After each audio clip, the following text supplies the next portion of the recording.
Hello, everybody. Welcome to the channel. Thanks for supporting me, the Sports Judge. News broke on Monday that the Denver Broncos had notified quarterback Russell Wilson that he will be released after the league year begins March 13th. I can't say I'm surprised. I'm really not surprised at all. We knew this day was coming. No shock here. It was inevitable. And in the end, I knew it could end disastrously. All of this is clearly a fiasco for the Denver Broncos. Coaching. That was a major part of the problem. That was a part of a larger problem. It's easy to blame Russell Wilson. We can all sit here and do that. But what really led to this ugly divorce, in my opinion, was Sean Payton. He didn't want Russell as his quarterback from the jump. That was very telling. That's how bad the coach wanted to get rid of him. Possibly, this was a big mistake. It is the worst trade in NFL history. I think that's fair to say. It's not even close. It's not even debatable. Russell Wilson was traded from the Seattle Seahawks to the Denver Broncos back in March of 2022. Seattle gave up 2 first-round picks. Denver gave up 2 first-round picks. The Broncos gave up 2 second-round picks. Wilson had 2 years remaining on his deal. Denver elected to extend him. George Patton, the general manager, specifically defended the franchise's decision to extend Wilson on a $245 million contract even before Wilson took his first snaps as a Bronco. Nathaniel Hackett was the coach. Obviously, Russell Wilson flopped in year 1, played better under Sean Payton the second year. Nathaniel Hackett, as we all know, only survived 1 season. Then he was fired. The Broncos were in the midst of a transfer to change ownership. They had not yet acquired the Walmart ownership group. It hadn't even been a full 2 years yet. And Russell Wilson will no longer be a part of the Denver Broncos. I mean, this is as ugly as it gets, folks. This turned out to be a very ugly situation. Russell was done dirty.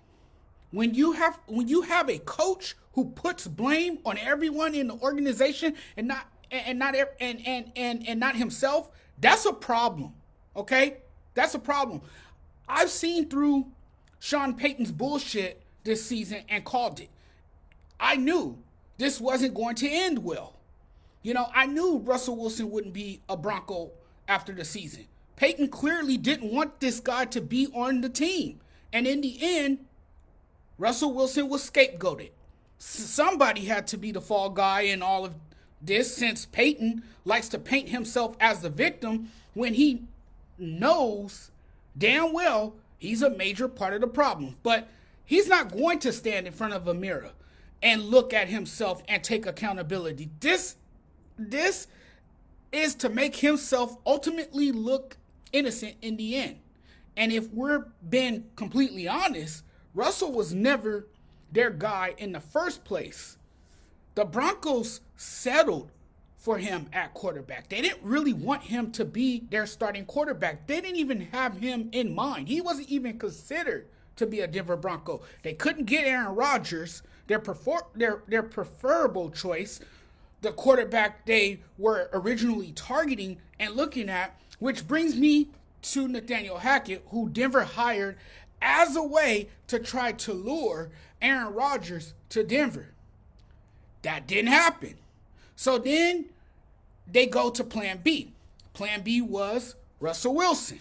And the irony is that people who hold Russell Wilson to impossible standards were basically asking him to be a savior. And as you all have seen or heard, the Broncos were a quarterback away from being a contender. That's what everybody was saying. The quarterback was going to solve all their problems. He was going to get this team over the top. He was the missing piece to the puzzle. He was the final piece to the puzzle. Russell was going to turn the Broncos back into an NFL powerhouse. This is what was being said when the Broncos traded for Russell. Now, by you releasing Russell Wilson, you now have to take on an NFL record $85 million in dead money over the next 2 years. For context, the $37 million in cash he's due for 2024, that's the real issue.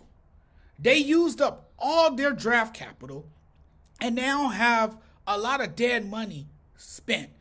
They basically mortgaged their future for this guy.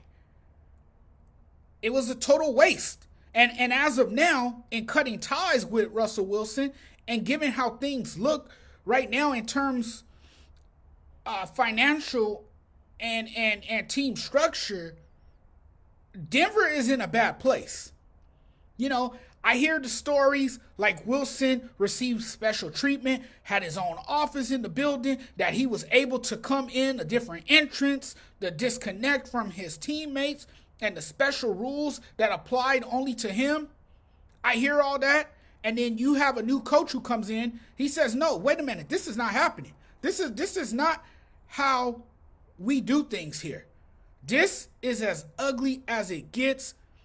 New coach comes in, Sean Payton, inherits Russell, obviously doesn't like him, and tries to create a new culture and emphasize that it takes everyone in the building. Russell was unwanted. You wanted this man to go away so bad and leave you alone, and now you're breaking records in dead money. As far as I'm concerned, the GM should absolutely be fired. That is a fireable offense alone. Paying a quarterback $85 million to be fired and on his day off? This is wild. It's wild to say the least. Now you have to eat all of Russell's dead money in 2024, move on from high-priced aging vets, draft a quarterback early, develop a young roster. They won't have a lot of cap space to work with, so the team's signings will be calculated and perhaps minimal. That's the only way you can really fill roster holes in free agency.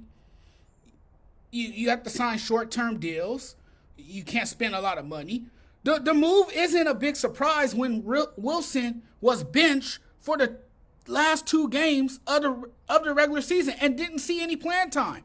And yet you paid him nearly 9 figures to make sure he isn't around anymore. Russell and Sean never connected. They never saw eye to eye.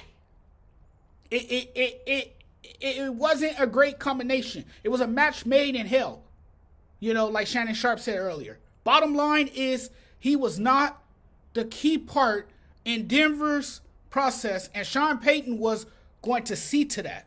From the beginning, it was a fragile relationship between Payton and Russell beyond repair.